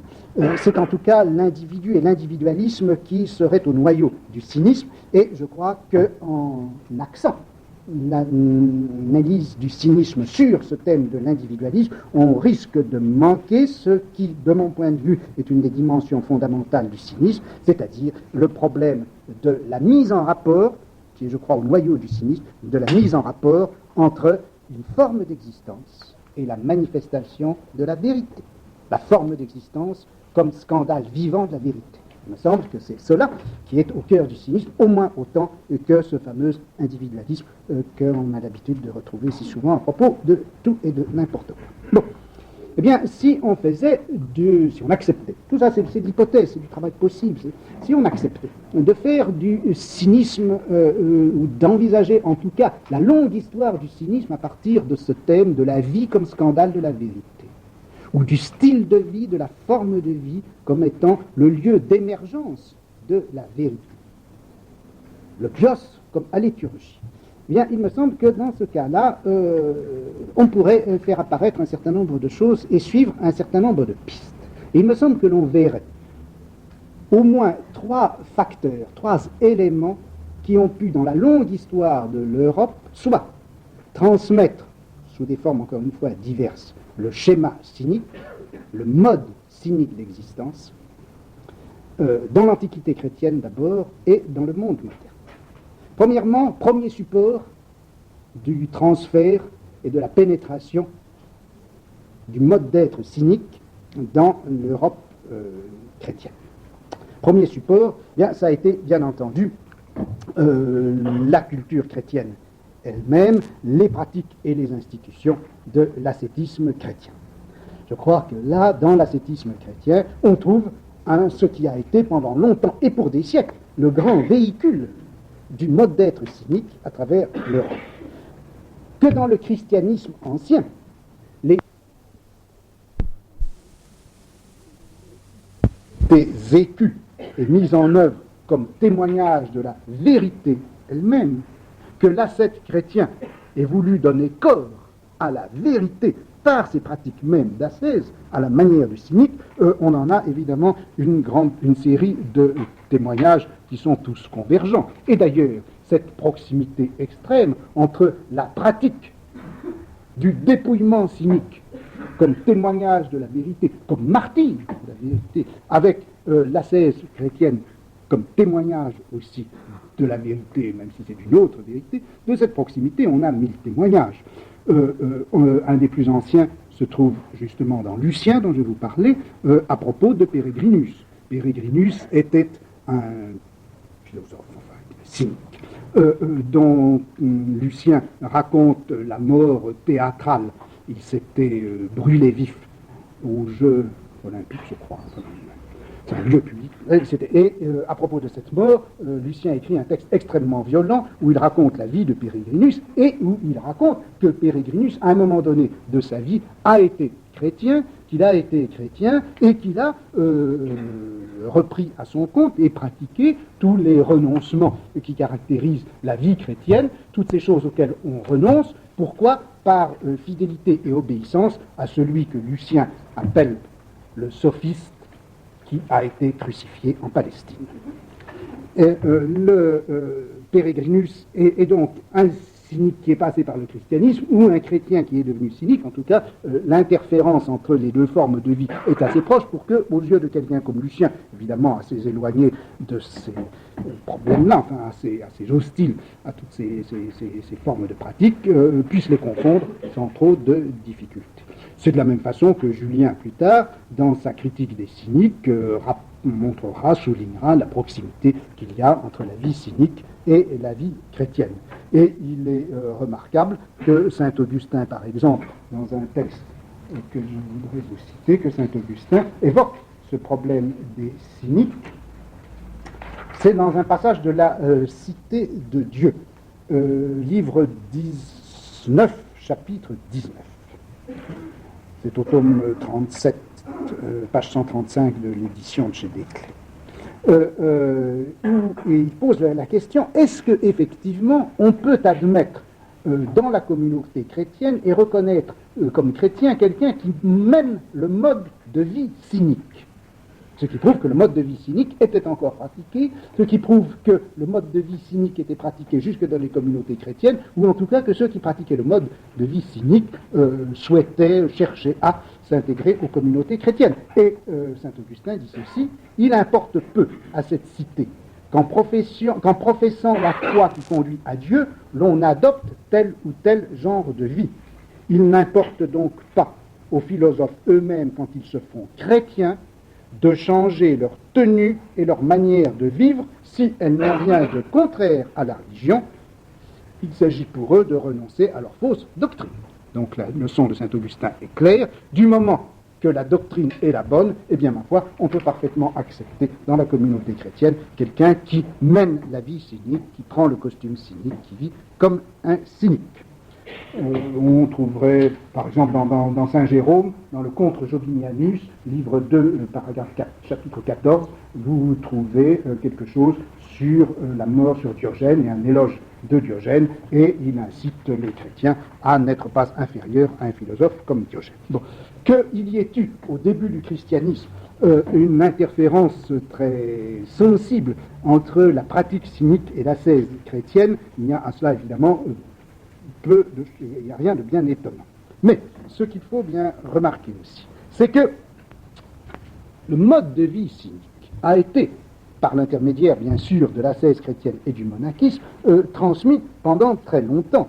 Et même si les références explicites au cynisme, à la doctrine cynique, à la vie cynique, si le terme même de chien disparaît comme en référence au cynisme et au cynisme de Diogène, il faut bien se rappeler que beaucoup des thèmes, beaucoup des attitudes, beaucoup des formes de comportement qu'on avait pu observer chez les cyniques vont se retrouver dans de très nombreux mouvements spirituels du Moyen-Âge. Après tout, les ordres mendiants, ces gens qui, se dépouillant de tout, prenant le vêtement le plus simple et le plus grossier, s'en vont pieds nus pour appeler les hommes à veiller à leur salut et les interpellent dans des diatribes dont la violence est connue.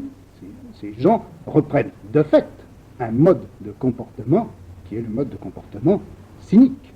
Les franciscains, avec leur dépouillement, leur errance, leur pauvreté, leur mendicité, sont bien, jusqu'à un certain point, les cyniques de la chrétienté médiévale.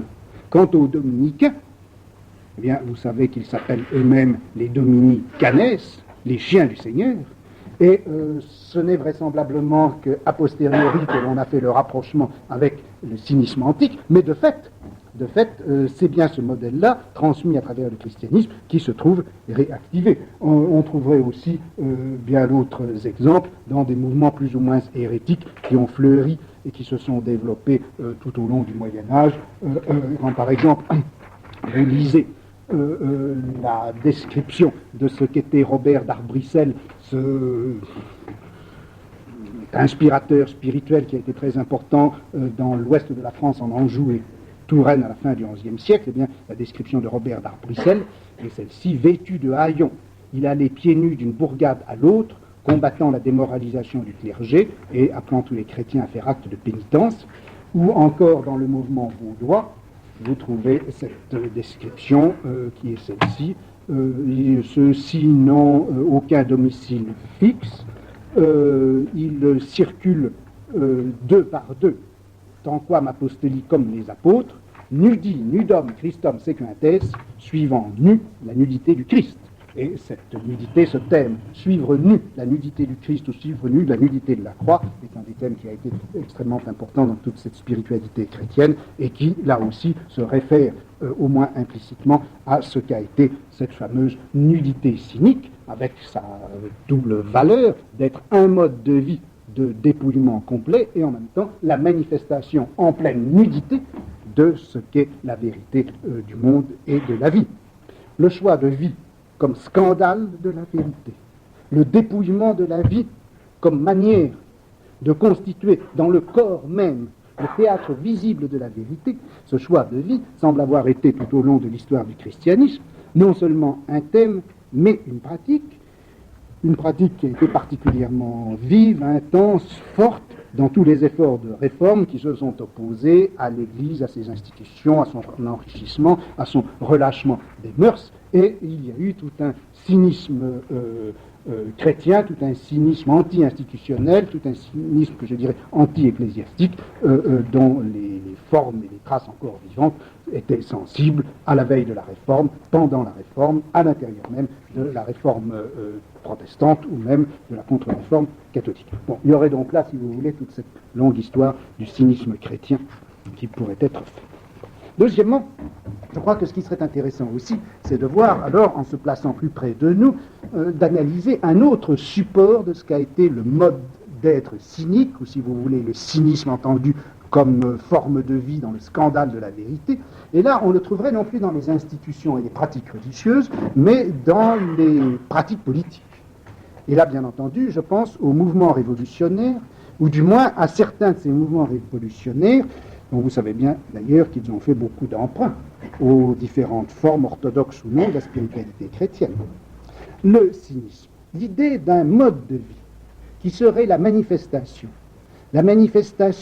irruptive, violente, scandaleuse de la vérité, fait partie, et a fait partie, de la pratique révolutionnaire et des formes qui ont été prises par les mouvements révolutionnaires au long du XIXe siècle. La révolution dans le monde européen moderne n'a pas été, c'est un fait qui est connu, et je crois qu'on en avait parlé l'an dernier, la révolution du XIXe siècle européen n'a pas été simplement un projet politique, elle a été aussi une forme de vie. Ou plus précisément, elle a fonctionné comme un principe déterminant un certain mode de vie. Et si vous voulez appeler par commodité militantisme la manière dont a été définie, caractérisée, organisée, réglée la vie comme activité révolutionnaire, ou l'activité révolutionnaire comme vie, on peut dire, je crois, que le militantisme a pris dans l'Europe du XIXe siècle et du XXe siècle, le militantisme comme vie révolutionnaire, comme vie consacrée, totalement ou partiellement à la révolution, il a pris, je crois, trois grandes formes. Deux surtout sont connues, mais je m'intéresserai à la troisième. Celles qui sont connues, eh bien, c'est, si vous voulez, la plus ancienne et la plus récente, la vie révolutionnaire dans la forme de la socialité du secret, la vie révolutionnaire dans la société secrète, association, complot contre la société présente et visible, constitution d'une socialité invisible ordonnée à un principe, un objectif millénariste, choses comme ça. Bon, vous avez ce côté-là de la vie révolutionnaire qui a été évidemment très important au début du XIXe siècle. Deuxièmement, si vous voulez, à l'autre extrémité, vous avez le militantisme, non plus dans la forme de la socialité secrète, mais le militantisme dans la forme de l'organisation visible, reconnue, instituée, qui cherche à faire valoir ses objectifs et sa dynamique dans le champ social et politique. C'est, si vous voulez, le militantisme tel qu'il apparaît, alors non plus, le militantisme non plus se cachant dans la socialité secrète, mais apparaissant, se faisant reconnaître dans des organisations syndicales ou des partis politiques à fonction révolutionnaire. Bon, ça. Et puis, il y a une troisième façon d'être militant, un troisième mode d'être militant, qui est important aussi, qui est le militantisme comme témoignage par la vie sous la forme d'un style d'existence. Et ce style d'existence, propre au militantisme révolutionnaire et assurant le témoignage par la vie, eh bien, ce style est en rupture, doit être en rupture avec les conventions, les habitudes, les valeurs de la société, et il doit manifester directement par sa forme visible, par sa pratique constante et son existence immédiate, il doit manifester la possibilité concrète et la valeur évidente d'une autre vie qui est la vraie vie. Et vous retrouvez là encore, je crois, tout à fait au centre de l'expérience révolutionnaire, de la vie révolutionnaire, du militantisme révolutionnaire, ce thème si fondamental, et en même temps si énigmatique et si intéressant de la vraie vie, cette vraie vie dont le problème a été posé par Socrate déjà, et dont la thématique n'a pas cessé, je crois, de parcourir toute la vie occidentale. Eh bien, la vie révolutionnaire, la vie comme activité révolutionnaire, et là, je crois, eu tous ces trois aspects, la socialité secrète, l'organisation instituée, et puis le témoignage par la vie, le témoignage de la vraie vie par la vie elle-même. Ces trois aspects du militantisme révolutionnaire.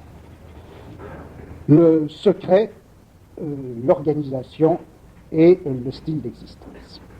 La socialité secrète, l'organisation et le style. Ces trois aspects du militantisme révolutionnaire ont, je crois, été constamment présents au XIXe siècle, mais évidemment, ils n'ont pas eu tous ni toujours la même importance, Et on pourrait dire schématiquement qu'ils ont été tour à tour dominants, que l'aspect de la socialité secrète a dominé clairement les mouvements révolutionnaires au début du XIXe siècle.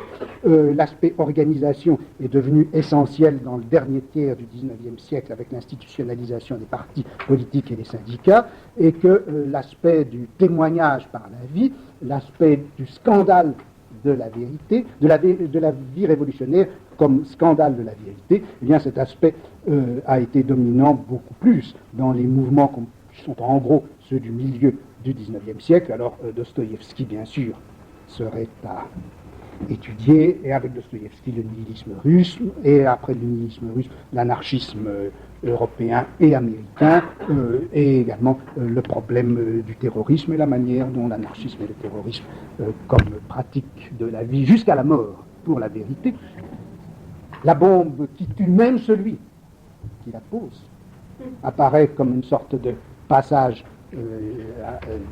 à la limite, passage dramatique ou délirant si vous voulez, à la limite de ce courage pour la vérité qui avait été posé par les Grecs, par la philosophie grecque, comme un des principes fondamentaux de la vie de vérité.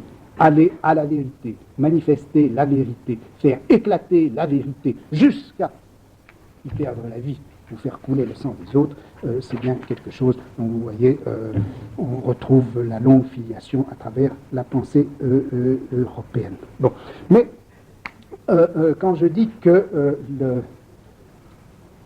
cet aspect du témoignage par la vie a été dominant au XIXe siècle, qu'on le trouve surtout dans ces mouvements qui vont du nihilisme à l'anarchisme ou au terrorisme, je ne veux pas dire pour autant que cet aspect a tout à fait disparu et qui n'a été qu'une figure historique dans l'histoire du révolutionnarisme européen. En fait, d'abord, on voit sans cesse ressurgir ce problème de la vie comme scandale de la vérité. Vous le voyez réapparaître assez constamment, le problème du style de vie révolutionnaire, si vous voulez, dans ce qu'on peut appeler le gauchisme. Le gauchisme comme tendance permanente à l'intérieur de la pensée du projet révolutionnaire européen. Cette résurgence du gauchisme se fait toujours et s'est toujours fait en prenant appui non pas sur la dimension de l'organisation, mais sur cette dimension du militantisme qui est soit la socialité secrète, soit le style de vie. Et quelquefois le paradoxe d'une socialité secrète qui se manifeste et se rend visible par des formes de vie scandaleuses. Mais il ne faudrait d'ailleurs pas croire que là où le révolutionnarisme prend la forme de l'organisation en partie politique, la dimension du secret et la dimension du style de vie ou de la vie comme scandale de la vérité a complètement disparu. Alors là, il faudrait faire évidemment une analyse précise de ce qu'ont été les partis, ce qu'a été le parti révolutionnaire en France, parti socialiste et parti communiste. Et là, ce serait intéressant de voir comment dans le parti communiste s'est posé le problème du style de vie, comment il s'est posé dans les années 1920, comment petit à petit il a été transformé, élaboré, modifié et finalement inversé, puisqu'on arrive à ce résultat paradoxal, mais qui ne fait en un sens que confirmer l'importance du style de vie et de la manifestation de la vérité dans la vie militante dans la situation actuelle, puisque dans la situation actuelle, on arrive à ceci, c'est que ont été d'une part bannis toutes les formes tous les styles de vie qui pourraient avoir la valeur d'une manifestation scandaleuse d'une vérité inacceptable, mais le thème du style de vie reste tout de même absolument important dans le militantisme du Parti communiste français, mais sous la forme de l'injonction en quelque sorte inversée d'avoir à reprendre dans son style de vie, d'avoir à reprendre et à faire valoir obstinément et visiblement toutes les valeurs reçues, tous les comportements les plus habituels et les schémas de conduite les plus traditionnels. De sorte que le scandale de la vie révolutionnaire, comme forme de vie qui, en rupture avec toute vie acceptée, fait apparaître la vérité même, témoigne pour la vérité, eh bien, s'inverse maintenant dans ces structures institutionnelles du Parti communiste français comme la mise en œuvre des valeurs reçues, des comportements habituels, des schémas de conduite traditionnels, en opposition avec ce qui serait la décadence de la bourgeoisie ou la folie gauchiste. Bon, enfin voilà, on imagine assez bien ce que serait cette analyse tout de même importante à faire du style de vie dans les mouvements révolutionnaires européens. Et autant que je sache, ça n'a jamais été fait. Comment, si vous voulez, en gros, se sont opposés l'idée d'un cynisme de la vie révolutionnaire comme scandale d'une vérité inacceptable, comment ceci s'est opposé à la définition d'une conformité d'existence comme condition pour le militantisme dans les partis qui se disent révolutionnaires. Bon, c'est un autre ligne d'étude. Il y a eu, je crois, un troisième grand véhicule du cynisme dans la culture européenne. Les mouvements religieux, donc, tout au long du Moyen-Âge et pendant fort longtemps, la pratique politique depuis le XIXe siècle, et il me semble qu'il y a un troisième véhicule du cynisme ou du problème, du thème, du mode de vie comme scandale de la vérité, et on le trouverait dans l'art. Et là encore, l'histoire serait très longue et très complexe. Il faudrait sans doute remonter très loin, parce que aussi clairement affirmée, aussi violente qu'était dans l'Antiquité l'opposition du cynisme aux différentes règles et aux différentes règles de conduite et valeurs culturelles et sociales, il y a eu dans l'Antiquité un art cynique et une littérature cynique. La satire, la comédie ont été souvent traversées de thèmes cyniques, et mieux encore, elles ont, jusqu'à un certain point, constitué un lieu privilégié d'expression pour les thèmes cyniques. Dans l'Europe médiévale et chrétienne, il y aurait sans doute à considérer tout un aspect de la littérature comme étant une sorte d'art cynique. Les fabliaux en relèveraient sans doute, ainsi que toute cette littérature qui a été étudiée par Bakhtin, lequel l'a référé surtout à la fête et au carnaval, mais qui, je pense aussi, relève certainement de cette manifestation de la vie cynique, problème des rapports entre la fête et la vie cynique, la vie à l'état nu, la vie violente, la vie qui scandaleusement manifeste la vérité. Vous voyez qu'on recouperait là beaucoup de thèmes qui touchent au carnaval et à la pratique carnavalesque. Mais je crois que c'est surtout dans l'art moderne que la question du cynisme devient singulièrement importante. Que l'art moderne ait été le véhicule, et soit encore pour nous, le véhicule du mode d'être cynique, soit encore le véhicule de ce principe de la mise en rapport du style de vie et de la manifestation de la vérité, je crois que ça s'est fait de deux façons. Premièrement, avec l'apparition de quelque chose qui est tout à fait singulier dans la culture européenne à la fin du XVIIIe siècle, au cours du XIXe siècle, je sais, tout ça, encore une fois, ça a été étudié. L'apparition de la vie artiste.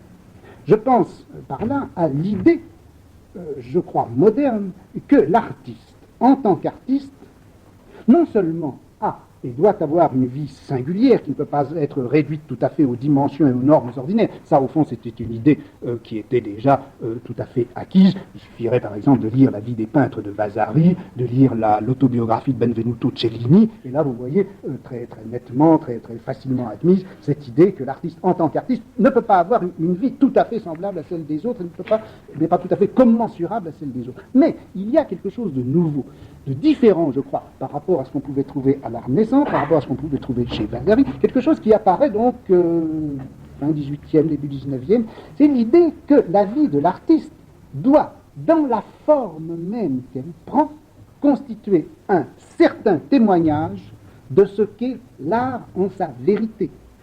Non seulement la vie de l'artiste doit être suffisamment singulière pour qu'il puisse créer son œuvre, mais sa vie doit être, en quelque sorte, une manifestation de l'art lui-même dans sa vérité.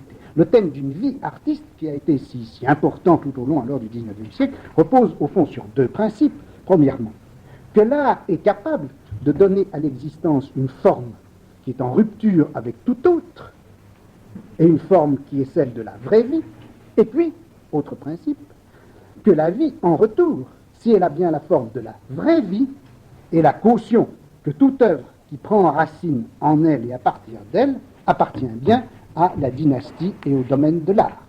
Donc je crois qu'avec cette idée de la vie artiste comme condition de l'œuvre d'art comme authentification de l'œuvre d'art, comme œuvre d'art elle-même.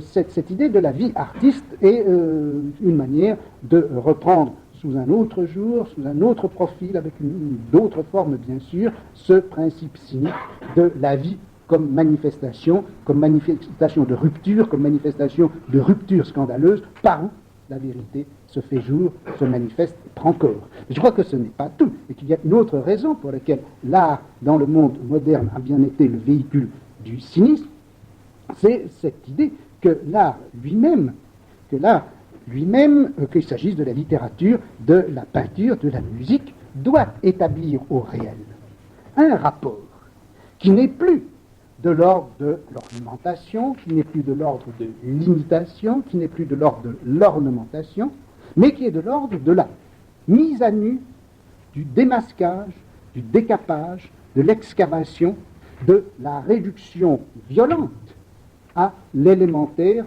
de l'existence. Cette pratique de l'art, comme mise à nu et réduction à l'élémentaire de l'existence, est quelque chose, je crois, qui se marque d'une façon de plus en plus sensible à partir du XIXe siècle, à partir sans doute du milieu du XIXe siècle. L'art, Baudelaire, Flaubert, Manet, comme vous voudrez, l'art se constitue comme lieu d'irruption de l'en dessous, de l'en bas, de ce qui, dans une culture, n'a pas droit, ou du moins n'a pas de possibilité d'expression. Et dans cette mesure-là, il y a un antiplatonisme de l'art moderne qui devient très sensible. Si vous avez vu l'exposition Manet cet hiver, ça éclate.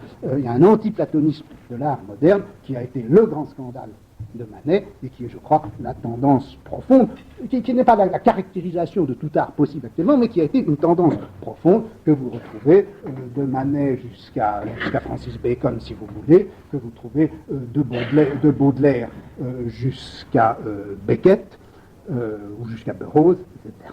Bon.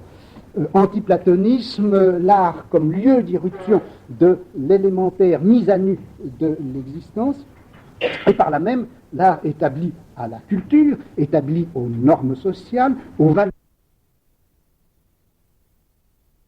rejetées et refusées. Il y a une sorte de permanent cynisme à l'égard de tout art acquis dans toute forme d'art nouvelle, et c'est ce qu'on pourrait appeler le caractère anti-aristotélicien de l'art moderne. L'art moderne anti-platonicien, anti-aristotélicien, l'art moderne comme réduction et mise à nu de l'élémentaire de l'existence et refus, rejet perpétuel de toute forme déjà acquise, cet art moderne sous ces deux aspects a une fonction que l'on pourrait dire essentiellement anticulturelle. Il y a à opposer au consensus de la culture le courage de l'art dans sa vérité barbare. L'art moderne, c'est le cynisme dans la culture, c'est le cynisme de la culture retourné contre elle-même. Et je crois que si ce n'est pas simplement dans l'art, c'est dans l'art surtout que se concentrent dans le monde moderne, dans notre monde à nous, les formes les plus intenses d'un dire vrai qui a le courage de prendre le risque de blesser. Et dans cette mesure-là, je crois qu'on pourrait faire une histoire du mode cynique, de la pratique cynique, du cynisme comme mode de vie lié à une manifestation de la vérité. On pourrait le faire à propos de l'art moderne, comme on peut le faire à propos des mouvements révolutionnaires, et comme on a pu le faire à propos de la spiritualité chrétienne. Bon, pardonnez ce survol, c'est des notations comme ça serait du travail possible. On reviendra la prochaine fois à des choses plus sérieuses sur le cynisme antique. Voilà, merci.